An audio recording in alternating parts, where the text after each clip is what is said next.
Hello brothers and sisters. Today I want to deal with a very important topic that most of our so-called leaders, both political and religious, are not dealing with, and that topic is abortion. Now those who would argue against the practice of abortion would say that life begins at conception, which is true, but they also use two major or prominent documents of this nation. These documents are the Constitution and the Declaration of Independence.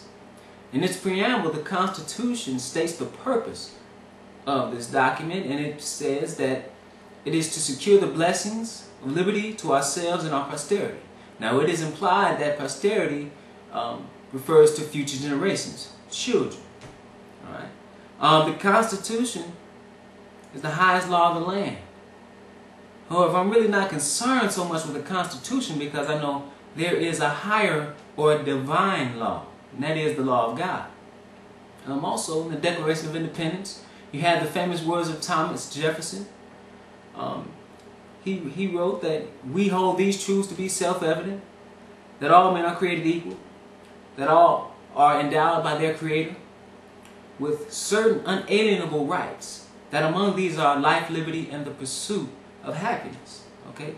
Those words, the right to life, all men have an unalienable right to life. Alright? I'm not even concerned with those words because I know there is a higher word, and that word is the word of God.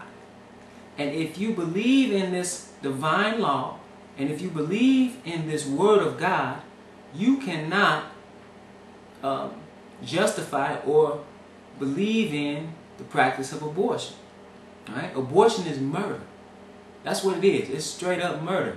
And against that so-called African American, it has been the practice of genocide. Because when one really studies and looks at the birth control movement, you find that birth control had little to do with the woman's right to choose and more so to do with population control. Right? It was pushed by eugenicists and organizations like Planned Parenthood to basically control the population. And not everybody in the population, but more so those so-called undesirables, people of color. Alright?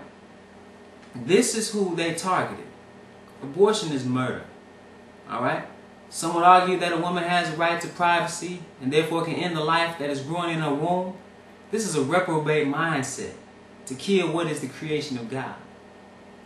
Just think about this for a second. If someone who just had a child, let's say an infant, would take a lead pipe and go into that child's room, look at that child while it sleeps in his crib and bashes the child in the head with the lead pipe, you want to bring that mother up on charges.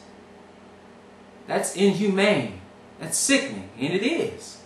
But how can it not be sickening to allow a doctor to put prongs, metal prongs in the womb and crush the head of the baby?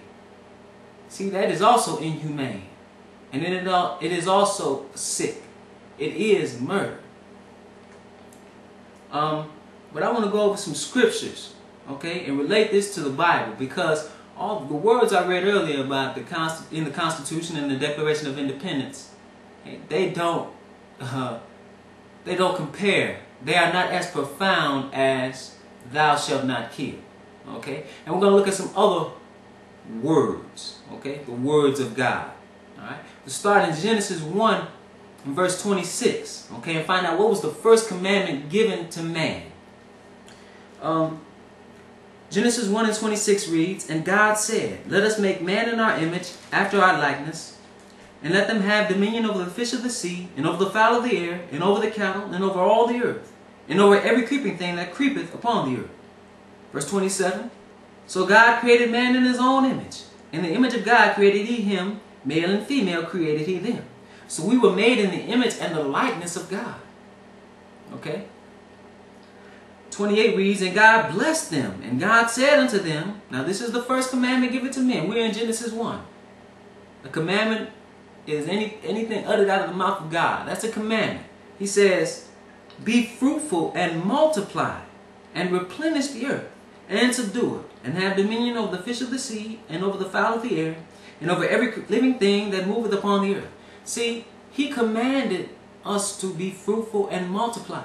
This is even why you have that urge within you to procreate. Okay? It's an unsatiable urge you have within you to procreate so we don't die off. But this was given to man and sex is good when it's practiced in the confines of marriage. Okay? So then you bring forth children. But this whole creation is about God creating himself. This is what he's doing. We're made in the image and the likeness of him. Okay? Let's look at children in Psalms 27. Let's see what the psalmist said about children. Because God commanded us to be fruitful and multiply. Okay? The 127th Psalm reads in verse 3, Lo, children are an heritage of the Lord, and the fruit of the womb is his reward. Okay? This is the heritage of the Lord you are killing. Okay? This is the reward of the Lord that you are aborting.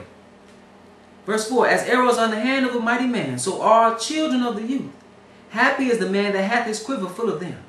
They shall not be ashamed, but they shall speak with the enemies in the gate. So these are a blessing from God. Well, some would argue that life doesn't begin at conception. Okay? Some would argue this, but this is not the case.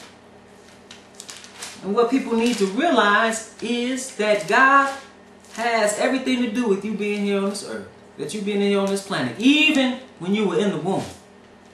Listen to what Job says in the 31st chapter and the 15th verse.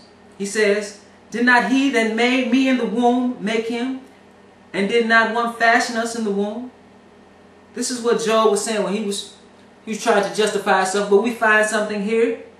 He says that he made him in the womb. See, again, this is the creation of God. We were made in his image and in his likeness. So how can you kill it and think that's justifiable? It's not in the eyes of God. It's murder. Thou shalt not kill. Let's go to Malachi. We see about the Lord referring to men in the womb and women, mankind in the womb. Malachi 2 and 10. It reads, Have we not all one Father? Hath not one God created us? Again, we are the creation of God. Why do we deal treacherously every man against his brother?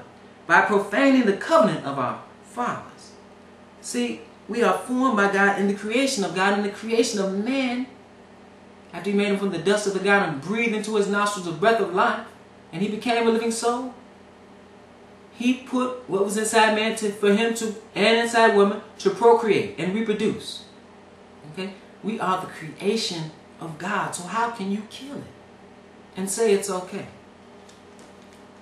It's not okay. Let's go back to Psalms, the 139th chapter, or the 139th Psalm, and the 13th verse. Listen to what is said here by the psalmist David. He says, For thou hast possessed my reins. Thou hast covered me in my mother's womb. See, even when he was in the womb, God knew. I will praise thee, for I am fearful and wonderfully made. Marvelous are thy works, and that my soul knoweth right well. See, one of the works of God is man, and it is a wonderful work. He says, My substance was not hid from thee, when I was made in secret, and curiously wrought in the lowest parts of the earth. Thine eyes did see my substance, yet being unperfect, and in thy book all my members were written, which in countenance were fashioned, when as yet there was none of them. Let's go to Jeremiah, because he even ordained some of his prophets, and some that would come while they were in the womb. He knew them, called them to be a prophet. Jeremiah 1 and verse 5. And this is referring to Jeremiah. It says, Before I formed thee in the belly, I knew thee. And before thou camest forth out of the womb, I sanctified thee. And I ordained thee a prophet unto the nations. See, brothers and sisters, you don't